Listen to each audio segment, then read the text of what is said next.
अमन मेहता जो कि 24 साल के एक सॉफ्टवेयर इंजीनियर हैं, गुड़गांव में जो काम कर रहे हैं, उनका सपना है कि वो रिटायर कर जाएं 40 साल की उम्र से पहले। इनफैक्ट अभी के टाइम पे काफ़ी सारे फाइनेंशियल यूट्यूबर हैं जो कि ये प्रमोट कर रहे हैं early retirement. For example Ankur Warikoo and finance with Saran. पहले के टाइम में ना लोग ना रिटायरमेंट का एज जो उनका होता था वो समवेयर अराउंड 55 टू 70 ईयर्स के बीच में होता था। बट अभी के टाइम में इंडियंस के बीच में ये ट्रेंड चला हुआ है कि अपने को तो जल्दी रिटायरमेंट लेना है। इनफैक्ट एक सर्वे के अकॉर्डिंग ये पता चला कि आउट ऑफ 3 इंडियन एक इंडियन जो है जो कि अर्ली रिटायरमेंट चाहता है, which is 33%। So in this video we are going to talk about कि क्यों इंडियंस जल्दी रिटायर करना चाहते हैं। जो इंडियंस जल्दी रिटायर करना चाहते हैं, how they are gonna achieve it, वो अर्ली रिटायरमेंट कैसे अचीव करेंगे, and what are the hidden dangers of early retirement. तो चलो वीडियो स्टार्ट करते हैं। देखो, जो 1990 से पहले जो इंडियंस थे ना, उनका एवरेज इनकम काफ़ी कम था। Thanks to the IT boom अभी के टाइम पे इंडियंस का सैलरी काफ़ी मेजर हिट हो चुका है। फॉर एग्जांपल आईटी सेक्टर में अगर आप देखोगे तो जो भी इंडियन है जिनका एक्सपीरियंस समवेयर अराउंड 10 ईयर्स है, उनका एवरेज सैलरी जो होता है 20 to 30 lakhs के अराउंड होता है, which is very good number to live a luxurious life in India. All thanks to this IT boom Indians are now able to afford the early retirement phase in their life. Now let's see कि उनको early retirement से क्या मिलने वाला है। So there are certain factors जो उनको early retirement की तरफ मोटिवेट कर रहे हैं। पहला है टाइम फॉर फैमिली, दूसरा है आपका टेंशन फ्री लाइफ। जो उनका स्ट्रेसफुल वर्क होता था 9 to 5, now they can live according to their own will. Third है आपका मोर इंडिपेंडेंस। फोर्थ है आपका to follow their own passion. Fifth है आपका सेल्फ डिस्कवरी। इनफैक्ट काफी इंडियंस को अभी तक ये नहीं पता कि वो अपनी लाइफ में करना क्या चाहते हैं। सिक्स्थ है आपका वर्क लाइफ बैलेंस।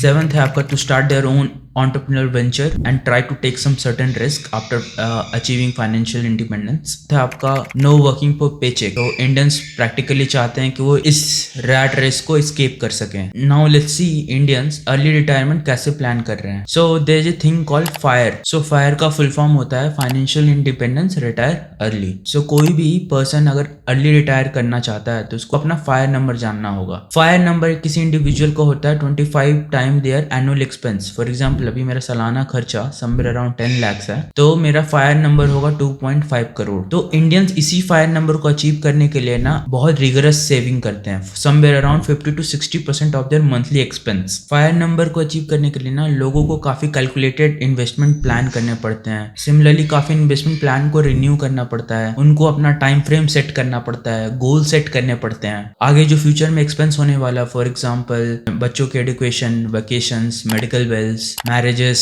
इनको भी एडिशनली प्लान करना पड़ता है। जब लोग फायर को अचीव करने की कोशिश करते हैं तब वो अपने इनकम का 50 to 60% सेव करते हैं, जिससे कि वो काफी अपने लाइफस्टाइल को ना डिक्रीज कर देते हैं। तो फायर नंबर ना हर किसी से अचीव नहीं हो सकता। फॉर एग्जाम्पल किसी का सैलरी 15,000 है, वो अपने सैलरी का 60% ही सेव करेगा फायर नंबर अचीव करने के लिए, जो कि होगा 9,000। तो 6,000 में क्या ही जिएगा। ऑल्सो फायर में एक चीज होता है कि लोगों को डेप्ट फ्री होना है, तो लोग बहुत जल्दी फायर नंबर अचीव करने के लिए लोग काफी जल्दी अपना लोन प्रीपे कर रहे हैं। और इसी चीज का फायदा उठा के काफी सारी म्यूचुअल फंड कंपनी हैं जो कि प्रोडक्ट बेच रही हैं। For example ICICI retire early mutual fund and max life. So fire number में क्या होता है कि जब आप रिटायर नहीं कर रहे हो तो प्री रिटायरमेंट आपका जो एनुअल रिटर्न है ना वो हाई रिस्क होना चाहिए, इसलिए मोस्टली लोग इक्विटी म्यूचुअल फंड में इन्वेस्ट करते हैं। और जब आप रिटायरमेंट के तरफ क्लोज आते हो तब अपने पोर्टफोलियो को आप रिस्क फ्री जोन में लेके जाते हो। फॉर एग्जांपल FD, डेब्ट बॉन्ड्स, इनमें। चलो अब ये तो समझ गए कि फायर मॉडल के थ्रू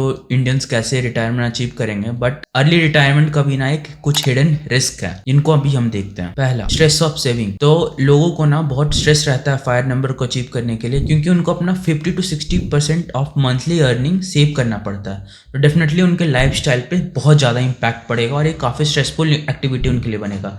अगर वो प्लान कर रहे हैं किसी सर्टेन चीज़ को खरीदने के लिए, बट वो नहीं खरीद पाएंगे क्योंकि उनको फायर नंबर को अचीव करना है। दूसरा है कि जब वो ज़्यादा सेव करेंगे तो वो अपने उस डिजायर क्वालिटी ऑफ लाइफ को नहीं जी पाएंगे। फॉर एग्जाम्पल कोई बंदा दिल्ली में रह रहा है जिसका सैलरी 30,000 है और वो अपने फायर नंबर को अचीव करना चाहता है। नाउ वी टिपिकली नो कि दिल्ली में लिविंग कॉस्ट जो है समवेयर अराउंड 20,000 है, बट अगर वो अपने फायर फायर नंबर को अचीव करने जाएगा तो उसका 50 to 60% जो होगा वो 15 से 18,000 होगा। तो उसके पास जो लिविंग कॉस्ट के लिए पैसा बचेगा ना वो 12,000 से लेके 15,000 के बीच में बचेगा। तो क्या वो अपना लाइफस्टाइल मैनेज कर पाएगा वो 12 से 15,000 में? ऑल्सो काफी लोग तो अपने फायर नंबर को अचीव ही नहीं कर पाते जिनका इनकम बहुत ज्यादा कम होता है। जैसे कि स्टार्टिंग में मैंने एग्जांपल दिया था एक 15,000 वाले बंदे का। फिर आता है आपका कैलकुलेशन मिस्टेक्स। तो काफी लोग ना फायर नंबर कैलकुलेट करने के टाइम पे काफी सारे कैलकुलेशंस को निग्लेक्ट कर देते हैं। एग्जांपल में rate of return, inflation and also unforeseen circumstances. For example school अपना फीस बढ़ा देगी या फिर कॉलेजेस के फीस सिग्निफिकेंटली राइज होंगे, किसी को नहीं पता क्या होगा, या कंट्री में वार हो सकता है। उन रिस्क को काफी लोग इग्नोर कर देते हैं। ऑल्सो अर्ली रिटायरमेंट में एक और सीन होता है not ready for contingency. For example अभी के टाइम पे लोग जो अर्ली रिटायरमेंट प्लान कर रहे होंगे वो अपना पैसा मोस्टली बैंक में भी डालेंगे,